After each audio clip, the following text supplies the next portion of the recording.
এই ভিডিওতে আমি তোমাদের দেখাবো কোনো টেবিল থেকে প্রাইমারি কি কনস্ট্রেন্ট কিভাবে মুছে দেওয়া যায়।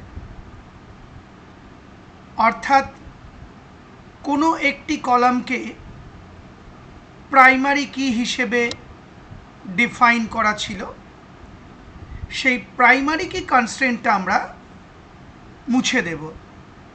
তার মানে কলামটা আর প্রাইমারি কি থাকবে না। লক্ষ্য করো, প্রথমে আমি কমান্ড দিয়েছি ডিইএসসি সাপ্লায়ার, অর্থাৎ সাপ্লায়ার টেবিলের স্ট্রাকচার বা ডিজাইনটা দেখতে চাইছি। সঙ্গে সঙ্গে আমাকে মাইএসকিউএল দেখিয়ে দিয়েছে সাপ্লায়ার টেবিলের ডিজাইনটা বা স্ট্রাকচারটা বা গঠনটা। এখানে খেয়াল করো, এই যে সাব আইডি এখানে কিন্তু প্রাইমারি কি বলা আছে। দেখো ওপরে কি বলে যে কনস্ট্রেন্টটা লেখা আছে, তার তলায় লেখা পিআরআই, অর্থাৎ প্রাইমারি কি। এটা তার মানে সাপ্লায়ার টেবিলে সাপ্লায়ার আইডিটা প্রাইমারি কি হিসেবে ডিফাইন করা আছে। এবার আমরা এই সাপ্লায়ার আইডি থেকে প্রাইমারি কি কনস্ট্রেন্টটা মুছে দেব।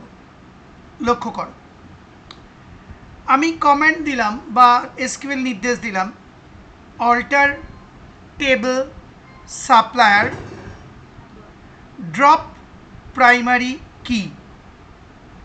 অর্থাৎ তুমি যদি কোনো টেবিল থেকে প্রাইমারি কি কনস্ট্রেন্টটা মুছে দিতে চাও, তাহলে তোমাকে প্রথমে লিখতে হবে অল্টার, তারপর টেবিল, তারপর টেবিলটার নাম লিখতে হবে, পরের লাইনে ড্রপ বলে একটা এসকিউএল নির্দেশ লিখতে হবে, তারপরে লিখতে হবে প্রাইমারি কি।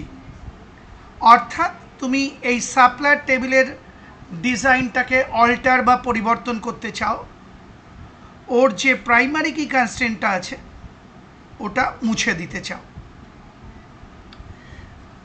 এবার লাস্টে সেমিকোলন টাইপ করতে হবে, করেছি আমি। দেখো করে এন্টার কি প্রেস করেছি, সঙ্গে সঙ্গে আমাকে এই মেসেজটা দেখিয়ে দিয়েছে কোয়ারি ওকে, অর্থাৎ আমার এই কোয়ারিটা ঠিক আছে।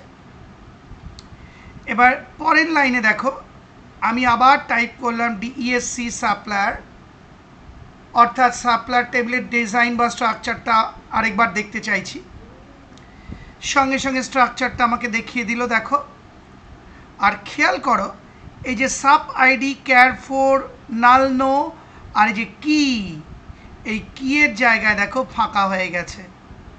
অর্থাৎ আগে সাপ্লায়ার আইডি ছিল প্রাইমারি কি, দেখো এই প্রাইমারি কি কনস্ট্রেন্টটা মুছে গেছে। ওপরের ছবিটা হচ্ছে প্রাইমারি কি মুছে দেওয়ার আগের ছবি। এই যে প্রাই লেখা আছে সাপ্লায়ার আইডির লাইনে, কি প্রাই মানে প্রাইমারি কি দেওয়া রয়েছে। এবার আমি প্রাইমারি কি কনস্ট্রেন্ট মুছে দিলাম। এবার নতুন করে যেই আমি স্ট্রাকচার বা ডিজাইনটা দেখছি, এবার দেখো সাপ্লায়ার আইডি যে লাইনটা, ওখানে কিতে কোনো প্রাইমারি বা পিআরআই লেখা নেই। অর্থাৎ সাপ্লায়ার আইডি কলাম থেকে প্রাইমারি কি যে কনস্ট্রেন্টটা ছিল সেটা মুছে গেছে। আশা করি বুঝতে পারলে। এইভাবে কোনো টেবিলের কলাম থেকে প্রাইমারি কি কনস্ট্রেন্টটা মুছে দেওয়া যায়।